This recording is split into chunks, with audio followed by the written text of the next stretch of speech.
और उसके बाद 5140 का अभियान शुरू होता है। करेक्ट। किस तरह की दिक्कतें थी? आप चाहें तो हमें बोर्ड पे भी ड्रॉ करके बता सकते हैं ताकि दर्शकों को समझ में आए कि टेरेन कैसा था, किस तरह की चढ़ाई थी और चैलेंजेस क्या थे। ओके, तो 5140 जो था that was the most dominating height, सामूहिक रूप से सबसे महत्वपूर्ण द्रास सब सेक्टर में आफ्टर तोलोलिंग। तो इसको मैं आपको इस पे बताता हूँ। जी प्लीज़। तो अगर मैं डायग्राम बना के समझाऊँ, जैसे ये नेशनल हाईवे आ रहा है जोजिला से, ओके। है ना, इट्स कमिंग हियर एंड यहाँ मशको वैली की तरफ से जब देखते हैं ये द्रास है। तो द्रास से जो पहला फीचर है, ये हम साइड व्यू देख रहे हैं जी। This is Tololing. Okay. Tololing के बाद जो है वो थोड़ा नीचे को आता है, फिर there is Rocky Knob and Hump complex.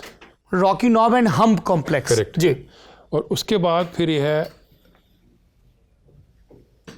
5140 Tololing and इसके ऊपर ये था ऐसे रॉकी नॉब और ये हम्प।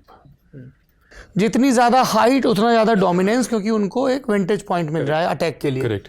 तो 5140 तोलोलिंग इसलिए इंपॉर्टेंट था कि वो इस नेशनल हाईवे के सबसे नज़दीक था। और दुश्मन ने इसको बहुत ही स्ट्रांगली मजबूती से पकड़ा हुआ था।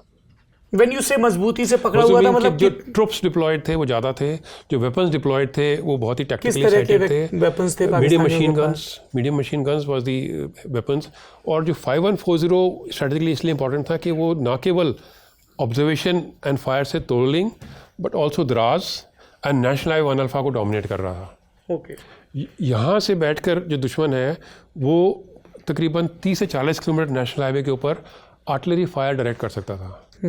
आप थोड़ा, जो दर्शक इस नॉमेनक्लेचर से बहुत वाकिफ नहीं है, उनको अगर बता भी दें कि आर्टिलरी, इन्फेंट्री, थोड़ा बेसिक सा। ओके, सो इन्फेंट्री पैदल फौज होती है जो कि फिजिकली हमला करती है और अटैक करती है, और आर्टिलरी वाले जो है वो गोला बारूद फायर करते हैं तोप के जरिए और बाकी सब चीज़ों के जरिए, और वो फायर सपोर्ट करते हैं। और आर्टिलरी क्योंकि इसका जो रेंज है तोप खाने का वो तकरीबन 30 से 40 किलोमीटर आजकल गन्स का है, तो गोला कहाँ गिर रहा है पता नहीं चलता है। तो उसके लिए एक ऑब्जर्वेशन होना बहुत ज़रूरी है, ओपी ऑब्जर्वेशन पोस्ट या फॉरवर्ड ऑब्जर्वेशन ऑफिसर जो गाइड कर सके, जो गाइड करता है, जो करेक्शन देता है कि अगर मैंने यहाँ पर फायर डालना है, गन्स यहाँ से 30 किलोमीटर पीछे हैं, पाकिस्तान में डिप्लॉयड है, तो वो गोला फायर करते हैं, अप्रॉक्सीमेटली गोला यहाँ गिरा तो यहाँ से ऑब्जर्व कर रहा है, ये इसको करेक्शन देता है गन पोजीशन को, और वो गोले को फिर एक कर करके करेक्शन देते हैं। जैसे कई दफ़ा आपने रेडियो पे गाइड किया जब हम बोफोर्स से फायर कर खोल रहे थे। करेक्ट। कि थोड़ा राइट करो, लेफ्ट करो, ताकि सही जगह गिरे। करेक्ट। ओके। सो और इसके ऊपर से जो पाकिस्तानियों ने एक स्टिंगर मिसाइल फायर करके हमारा एक हेलीकॉप्टर जो एयरफोर्स का था उसको तोलोलिंग के पास गिराया था, जिसको आप लोगों के ट्रूप ने क्रॉस किया था, और वो बड़ा डिमोरलाइजिंग था उस समय। जब हम चल रहे थे तोलोलिंग के ऊपर तो हमने उसके जो रिमेन्स थे हेलीकॉप्टर के उसको देखा, and it was very demoralising at that time. आपने लिखा है कि सो इसलिए 5140 को कैप्चर करना बहुत ही ज़रूरी था एट द अर्लीस्ट। कैसे प्लान हुआ? सो तोलोलिंग कैप्चर हुआ 13 जून को, और हम लोग ने हरकत शुरू की, हमको मिल गया कि तोलोलिंग कैप्चर हो गया है। अब आप राजरिफ था primarily, 2 Rajrif and 18 Grenadiers. 18 Grenadiers and 2 Rajrif. So 2 Rajrif ने कैप्चर किया, 18 Grenadiers was in close contact, और वो फिर डीइंडक्ट हो गए, और हमको मिला कि आप तोलोलिंग के ऊपर जाइए और वहाँ से ऑपरेशंस आगे प्रोग्रेस कीजिए। ये तो ऐसा सिंपल लग रहा है, जाना पर इस जाने में भी बहुत मुश्किलें थी, ये बताइए। हमने तकरीबन सुबह 9 बजे 13 को चलना शुरू किया, और तकरीबन रात को 3 साढ़े 3 बजे मैं तोलोलिंग के ऊपर पहुंचा। तो ये टेरेन मुश्किल था इसलिए, शेलिंग हो रही थी इसलिए? टेरेन बहुत मुश्किल था, मूवमेंट वाज स्लो, और movement is very very slow in high altitude, क्योंकि ऑक्सीजन की कमी है, सब ज़ीरो टेम्परेचर्स हैं। जब आप चल रहे हैं तो कंटिन्यूसली कई इलाकों में बीच में जहाँ पे 5140 ऑब्जर्व कर पा रहा था, ये हम्प अभी तक कैप्चर नहीं हुआ था, मतलब हमने कैप्चर नहीं किया था, तो यहाँ पे भी दुश्मन बैठा हुआ था, ये हमारे ऊपर लगातार फायर कर रहा था। और जब हम चढ़ रहे थे तो ऊपर से आर्टिलरी शेलिंग हो रही थी, आर्टिलरी एयरबर्स्ट हो रहा था, तो कंटिन्यूसली जो हमारे पर हमको कवर लेके धीरे धीरे चलना पड़ रहा था। एंड तो हम तकरीबन हमने क्या किया था, उसके पहले 2 राजरिफ ने एस्टैब्लिश किए थे 2 पॉइंट, जहाँ पे सबसे पहले पहाड़ों में क्या होता है, लॉजिस्टिक्स ले जाना बहुत ज़रूरी है। लॉजिस्टिक्स मतलब कि राशन, पानी, एम्यूनिशन, हैवी वेपन्स एमिनेशन उसको पहले डंप करना जरूरी होता है ताकि तभी हम हमला आगे कर सकते हैं। तो 2 पॉइंट बनाए हुए थे जो कि हमारे जेसीओज ने टेक ओवर किया। एक पॉइंट था पलविंदर, एक पॉइंट था बलवान। हमने जो कि जेसीओज के नाम पे था। जेसीओ के नाम पे था। Is it very common? It is easy, it is convenient. Okay, है ना, क्योंकि हमको पता है कि पलविंदर वहाँ बैठा है सूबेदार, और वहाँ पहुँचना है हमने इतने बजे तक। पॉइंट का नाम पलविंदर, उसका नाम पलविंदर हमने रख दिया था। तो जब हम यहाँ पहुँचे तो उसके बाद हमने कुछ ब्रेक ली और फिर under heavy fire we were suffering casualties also but we kept moving. और हम फिर जाके बलवान के पास पहुँचे और जब तक हम आगे चले, ये हमारे लिए बहुत ज़रूरी था कि हम रात होने से पहले ऊपर लिंकअप कर लें। कर्नल कुशाल ठाकुर जो कि CO-18 ग्रेनेडियर्स थे, जो ऊपर जिनके साथ मैंने लिंकअप करना था। और वहाँ पहुँच के आपने एक बड़ा हृदय विदारक नज़ारा देखा, वो बताइए। हाँ, तो उसके पहले जब मैं यहाँ पर पहुँचा तो उस वक्त हमारी सिचुएशन ये थी कि ना हमसे चलते बन रहा था, इतने थके हुए थे, भूख लगी हुई थी, टेम्परेचर्स लो होने की वजह से अब क्या हमको चल रहे हैं तो लगातार पसीना आ रहा है, और अगर हम रुकेंगे तो पसीना क्या है, इट स्टार्ट्स फ्रीजिंग। पसीना बर्फ बनने लगता है, बर्फ बनने लगता है अंदर, it starts freezing. So again then you start feeling uncomfortable. तो ना चल सकते हैं, रुक सकते हैं, those were the difficult circumstances under which we were slowly moving ahead. और तभी ऐसा हुआ था एक बोल्डर के पास आपके साथी रुक रहे थे और करेक्ट, एक मैं था जो हम सबसे आगे चल रहे थे, बाकी कंपनियां पीछे आ रही थी। मेरे साथ मेरा डॉक्टर था कैप्टन राजेश अदाहो और मेरा रेडियो ऑपरेटर, हम 3 सबसे आगे चल रहे थे। तो जब हम एक जगह पे पहुंचे तो राजेश ने हाथ खड़े कर दिए डॉक्टर ने कि सर अब नहीं चला जा रहा, मैं यहाँ पर वी नीड अ ब्रेक। तो जैसे ही बैठा वो बोल्डर के ऊपर, मेरे दिमाग में पता नहीं क्या आया, कई चीज़ें डेस्टिनी पे हम छोड़ देते हैं। मैंने उसको नहीं हाथ पकड़ा, मैंने कहा कि तू नहीं रुकेगा, let's go, will go further. Intuition कि आगे जाकर हम रुकेंगे। और मैंने पकड़ा उसको, वो भी चल पड़ा धीरे धीरे, the way we walking literally. तो हम आगे 50-60 मीटर गए और जिस पत्थर पे वो बैठा था उसी के ऊपर एक दुश्मन का आर्टिलरी शेल आके गिरा और परखच्चे उड़ गए। हाँ, मतलब दैट स्टोन गॉट, वो सब कुछ ख़त्म हो गया। पर Rajesh then he looked at me, और अभी तक उस बात को याद करता, जब भी हम मिलते हैं हमको याद आता कि सर उस दिन आपने बचा लिया। पर मतलब मेरा तो इंट्यूशन ही था, मुझे नहीं पता था कि क्या करना है। हो सकता है मैं भी बैठा था उसके साथ वहाँ पर कि 2 मिनट हम सांस ले लेते हैं फिर चलेंगे। सो ऐसे इंस्टेंस तो मैं कई कोट कर सकता हूँ जी। तो उसके बाद हम चलते रहे आगे। इसीलिए मैंने आपको रोका कि दर्शकों को ये पता चले कि जिन पीक्स को हमने कैप्चर कर भी लिया था उन तक जाना भी बहुत मुश्किल काम था, क्योंकि यहाँ से लगातार स्नाइपर फायर आ रहे थे, शेलिंग हो रही थी। Correct, absolutely.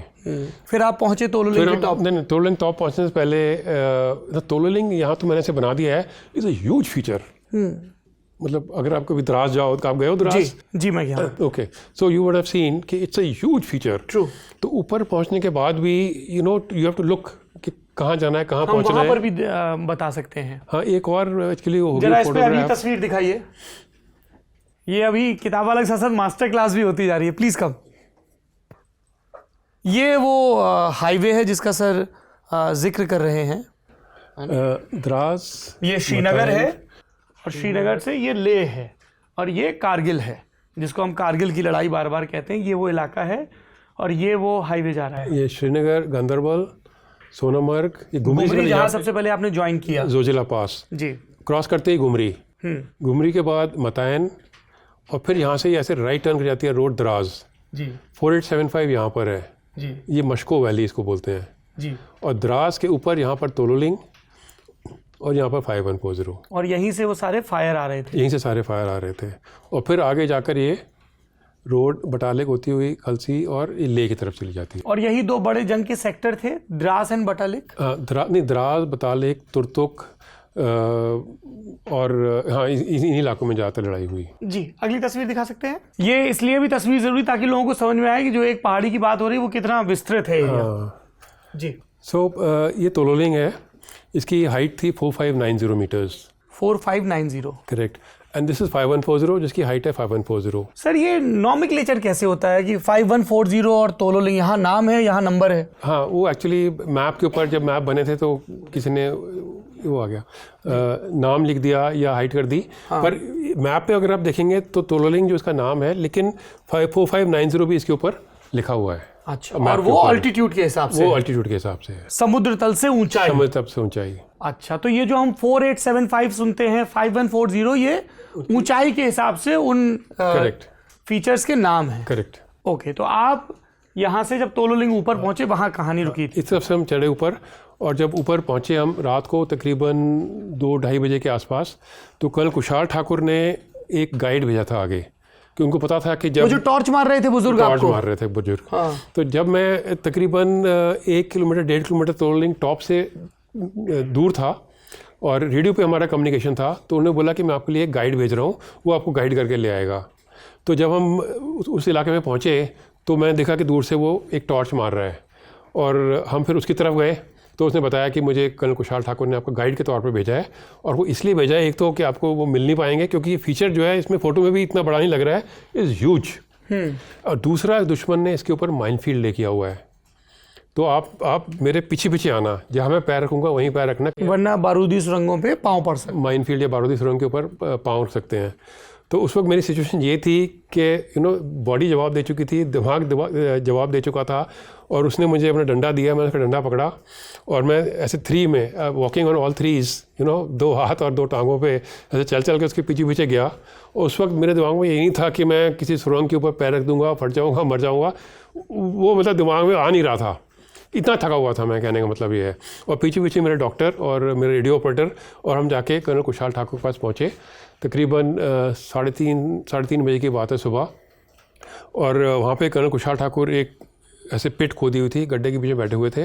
तो मैं गया, उन्होंने मुझे पहचाना, हम पहले मिल चुके थे, शेक हैंड किया और बोला कि इधर बैठ जा। मैं उनके साथ गड्ढे में, पिट में बैठ गया, and we exchange few words के क्या हाल है, एंड दिस दैट, एंड कैसे हो रहा है, पहुँच गए, गुड एंड ऑल दैट, कंपनियाँ कहाँ हैं, आ रही हैं पीछे। और उसके बाद जैसे ही थोड़ा सूरज निकला, फर्स्ट लाइट हम बोलते हैं, एंड पहाड़ी इलाके में, लद्दाख में काफ़ी जल्दी, स्पेशली एट दैट ऑल्टीट्यूड, सूरज निकल आता है। 5-5:15 बजे की बात होगी।